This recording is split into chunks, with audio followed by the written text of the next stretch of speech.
नमस्कार दोस्तों, Rajasthan news and views में आपका हार्दिक स्वागत है। मैं हूं पत्रकार योगेंद्र योगी। दोस्तों, एसआई भर्ती घोटाला जो राजस्थान में बहुचर्चित घोटाला है, जिसमें भारी मात्रा में हेराफेरी की गई पेपर लीक के मामले में, उसमें हाईकोर्ट का फैसला तो आ ही चुका है और आप सब जानते हैं कि वो फैसला क्या है। मैं उस विषय पर नहीं जाना चाहता। दरअसल इस विश्लेषण का जो आज का जो विषय है, वो इसमें कुछ हिडन एजेंडा है जिन पर मैं आपके सामने वो पक्ष रखना चाहता हूँ कि किस तरह से सरकारी एजेंसियाँ कैसे कामकाज करती हैं, उनके कामकाज करने का तौर तरीका क्या है, चाहे वो एसओजी हो, चाहे वो एंटी करप्शन हो, चाहे पुलिस डिपार्टमेंट हो या कोई दूसरा सरकारी विभाग हो। ये सब के सब सरकार की कठपुतलियाँ हैं और सरकार जब इनको हिलाती है तब ये उछलते कूदते हैं या एक्शन में आते हैं, वरना ये कुछ नहीं कर पाते। ये जो सबसे बड़ा मामला है एसआई राजस्थान सब इंस्पेक्टर 2021 का भर्ती घोटाले का, इसमें दरअसल हाई कोर्ट ने जो निर्णय दिया है, और उस निर्णय में साफ तौर पर हाई कोर्ट ने कहा है, बाकायदा स्पष्ट तौर पर हाई कोर्ट ने कहा है कि ये जो पूरा मामला है, ये बाबूलाल कटारा जो मेंबर थे आरपीएससी के, उन्होंने ये पेपर लीक करवाए और जो आरपीएससी के सदस्य थे रामू राम रायका, इसके बेटे बेटियों को पेपर उपलब्ध करवाए। बाकायदा हाई कोर्ट ने नाम लेके कहा है कि तत्कालीन आयोग के अध्यक्ष संजय श्रोत्रिय और इसके अलावा जो मेंबर थे उसमें संगीता आर्य, पूर्व मुख्य सचिव निरंजन आर्य की पत्नी, और कवि कुमार विश्वास, कौन नहीं जानता, आजकल बहुत ही नाम में है और रामायण के और तमाम पात्रों के आजकल आपको देखने को मिल जाएंगे, बहुत सारे शो उनकी पत्नी को अशोक गहलोत ने आरपीएससी का मेंबर बनाया था और वो भी इसमें शामिल रहे। हाई कोर्ट ने बाकायदा नाम लेके कहा है। और इसके अलावा जसवंत राठी भी ये आरपीएससी के मेंबर हैं। तो इनके लिए कहा गया है कि ये जो वो पेपर जो वो लीक कराया गया रामू राम रायका के बेटे बेटी के लिए, तो उस समय ये सब साक्षात्कार कमेटी में शामिल थे। सबसे बड़ा सवाल दोस्तों यही है कि क्या एसओजी की या एसआईटी की स्पेशल इन्वेस्टिगेशन जो टीम है, क्या उसमें इतना दमखम है कि वो कुमार विश्वास की पत्नी को हाथ लगा सके। हालांकि इसके मामले में पूर्व में उनसे एसीबी में एंटी करप्शन ब्यूरो में जब ये मामला था तो उसमें पूछताछ हो चुकी है, लेकिन पूछताछ में कुछ निकला नहीं। उसमें क्या हुआ, फौरी तौर पर ये परिणाम सामने नहीं आया। तो ये दरअसल मामला, इसका खुलासा ऐसा हुआ कि उनका नाम कैसे आया, कुमार विश्वास की पत्नी मंजू शर्मा का, वो थोड़ा बैकग्राउंड आपको मैं बता दूं उसका, कि गोपाल केसावत जो घुमंतू जाति बोर्ड के पूर्व अध्यक्ष थे, उनके खिलाफ एक शिकायत ये मिली उनके खिलाफ, सीकर से कहीं से शिकायत मिली एंटी करप्शन में, कि उन्होंने 18 लाख रुपए ले लिए नगर पालिका में जो अधिशासी अधिकारी है उसकी भर्ती के लिए।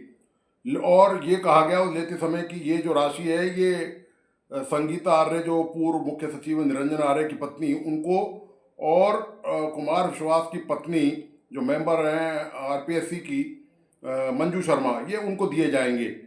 तो इस तरह का परिवाद जब एंटी करप्शन को मिला तो एंटी करप्शन सक्रिय और एंटी करप्शन ने छानबीन करना स्टार्ट कर दिया।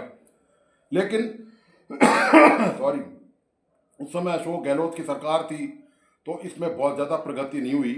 जब भारतीय जनता पार्टी की सरकार राजस्थान में आई तब ये उम्मीद जागी कि सरकार एसआई भर्ती घोटाला हो या तमाम जो दूसरे घोटाले हैं, करीब 20-21 पेपर लीक के मामले हैं अब तक पूरे राजस्थान में, इनमें जो मेंबर और जो अध्यक्ष हैं उनकी जो भूमिका रही है उनका खुलासा होगा।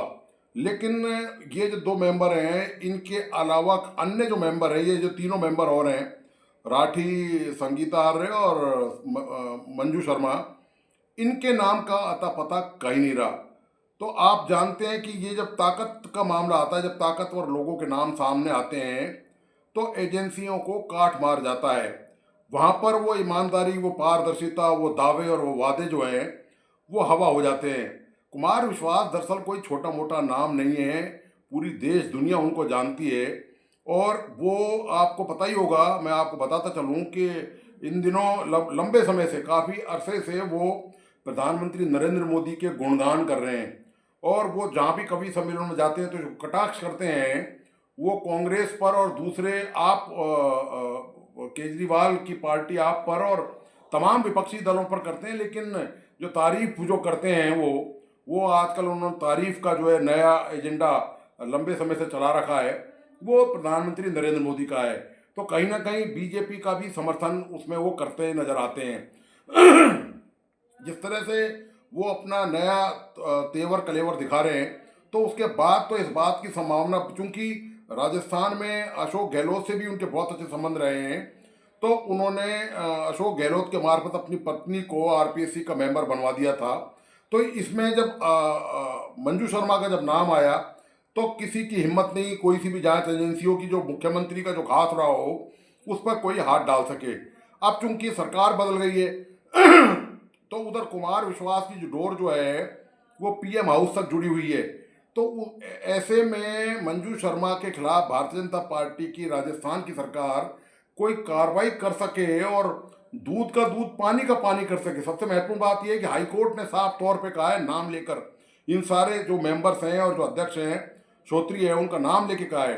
अब सबसे बड़ी चुनौती ये है कि भारतीय जनता पार्टी की सरकार, मुख्यमंत्री भजनलाल क्या इनके खिलाफ कोई एक्शन लेंगे, कोई कार्रवाई करवाने की बात कहेंगे।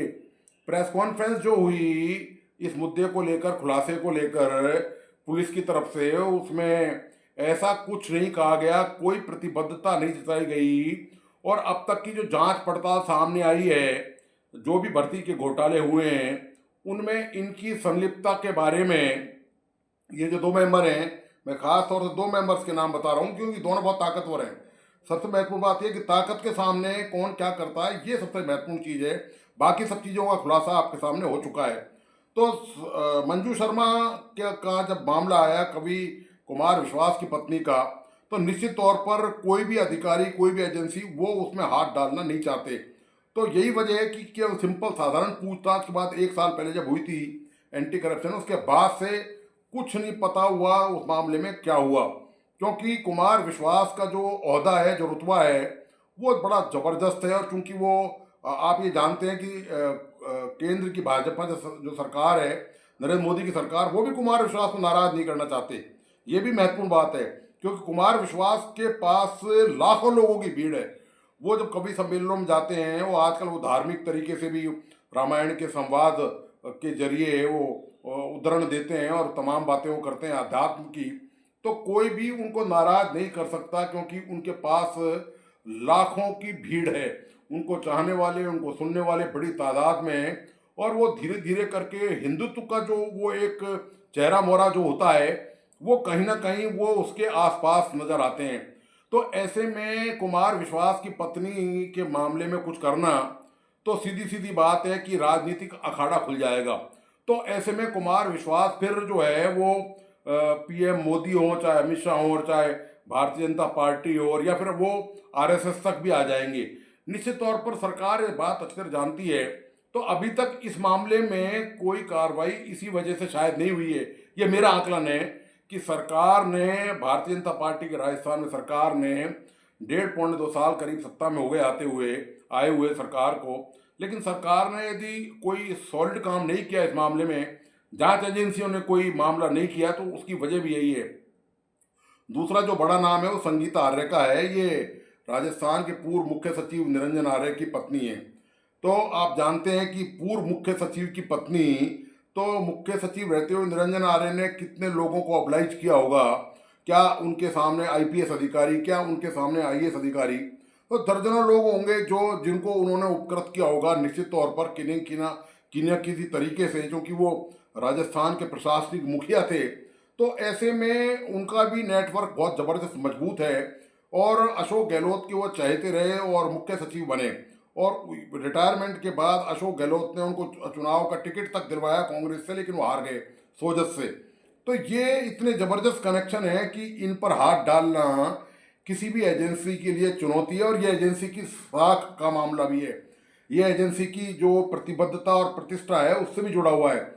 एजेंसी ने उन लोगों को पकड़ा जिनका कोई मजबूत राजनीतिक आधार नहीं है, जिनका कोई मजबूत राजनीतिक आधार नहीं है, उनको पकड़ने में एजेंसी ने देर नहीं लगाई, जो सीधे सीधे इन्वॉल्व भी थे। लेकिन संगीता आर्य हो चाहे मंजू शर्मा हो, इन पर जो आरोप हैं, इन्होंने डायरेक्ट कॉपी और पेस्ट नहीं कराया, कोई नकल का पर्चा नहीं लिया इन्होंने, लेकिन जो लेन देन का मामला है वो मामला इन पर आरोप, इन पर लेन देन का भी है कि इनके नाम से राशि ली गई है, लेकिन ना तो इनके बैंक अकाउंट सीज किए गए, ना बैंक अकाउंटों का ट्रांजेक्शन। और ये सारी जो कार्रवाई है, ये इसमें जो पारदर्शिता एजेंसियों को या पुलिस को, एसओजी को, एसआईटी को जो बरतनी चाहिए थी, वो कहीं नजर नहीं आती दोस्तों।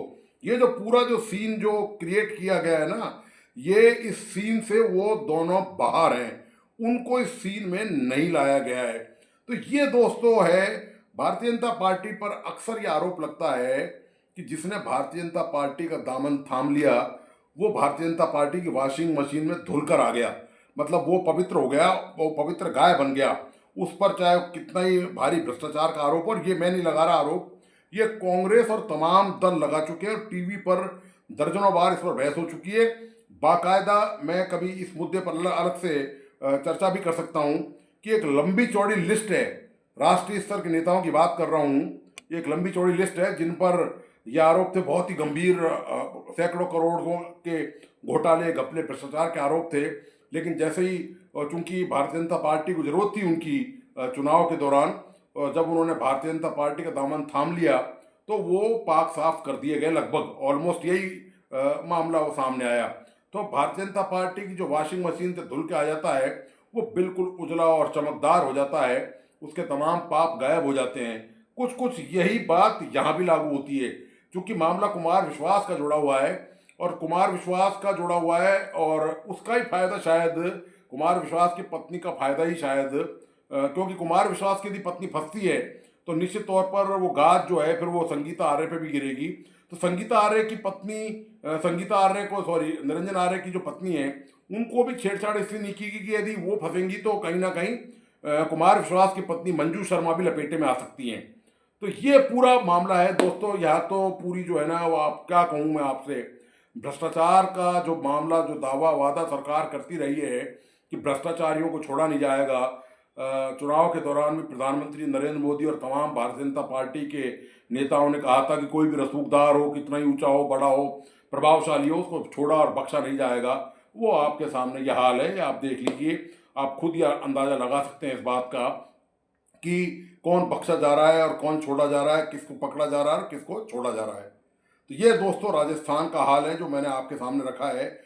ये बड़े प्रश्न हैं जांच एजेंसी और पुलिस के लिए भी, और उनकी जो साख पर सवाल भी है, निष्पक्षता पर, उन पे जो दाग उन पर लग रहा है कहीं ना कहीं, वो दाग हटाने की जिम्मेदारी भी उन्हीं की है।